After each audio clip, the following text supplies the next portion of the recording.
पूजा, जिसकी अभी-अभी शादी हुई है, अपनी आँखों में नई नवेली दुल्हन हज़ारों सपने सजाए अपने ससुराल की दहलीज़ पार करती है।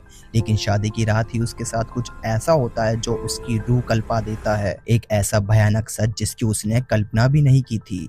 सहमी और टूटी हुई पूजा जब अपनी आखिरी उम्मीद जेठानी कमलेश के पास जो हुआ बताने जाती है, तो उसको मिलता है एक ज़ोरदार थप्पड़। आखिर ऐसा क्यों हुआ, कुछ टाइम पीछे चल के जानते हैं। चैनल को सब्सक्राइब कर लीजिएगा ऐसी और वीडियोस देखने के लिए। ये है कमलेश। कमलेश एक जिम्मेदार बहू है जो कि पूरे परिवार को संभालती है। उसके परिवार में एक उसका पति, छोटी बेटी, सास, ससुर, एक बुढ़ी दादी और उसका देवर अरुण रहता है। कमलेश के लिए अरुण सिर्फ एक देवर नहीं बल्कि उसके सगे बेटे से भी बढ़कर है। अरुण जवान हो चुका है, इसलिए पूरा परिवार अरुण के लिए रिश्ता देखने जाता है। जिस लड़की को देखने पूरा परिवार जा रहा है, उस लड़की का नाम है पूजा।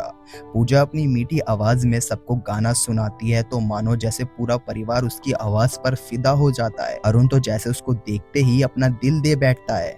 लेकिन एक शख्स ऐसा भी था जिसको पूजा से खुशी नहीं हुई, वो थी कमलेश। कमलेश को पूजा का मॉडर्न अंदाज बिल्कुल पसंद नहीं आया, लेकिन अरुण की खुशी के लिए कमलेश को झुकना पड़ता है।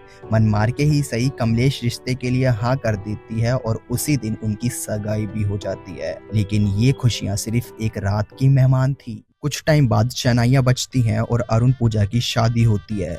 लेकिन शादी की रात पूजा की तबीयत बेहद ही खराब थी। तेज बुखार और बदन दर्द के कारण उसका बुरा हाल था। फेरों के वक्त भी वो दवाई के सहारे मुश्किल से खड़ी हो पा रही थी। शादी की रस्में पूरे होने के बाद अब आती है वो खौफनाक रात जिसे हर नई नवेली दुल्हन अपनी जिंदगी की सबसे खूबसूरत रात मानती है, सुहाग रात। अरुण कमरे में आता है और कुछ इधर उधर की बातें करके वो पूजा के करीब आता है। पूजा जो दर्द और बुखार से टूट रही थी, वो अरुण से कहती है कि मेरी तबीयत ठीक नहीं है, मुझे तेज बुखार और पूरा शरीर मेरा दर्द से टूट रहा है, प्लीज रुको। लेकिन अरुण को तो अपनी मर्दानगी दिखानी थी। उसने पूजा की एक ना सुनी। नई नवेली दुल्हन के सुनहरे सपने वहीं टूट गए।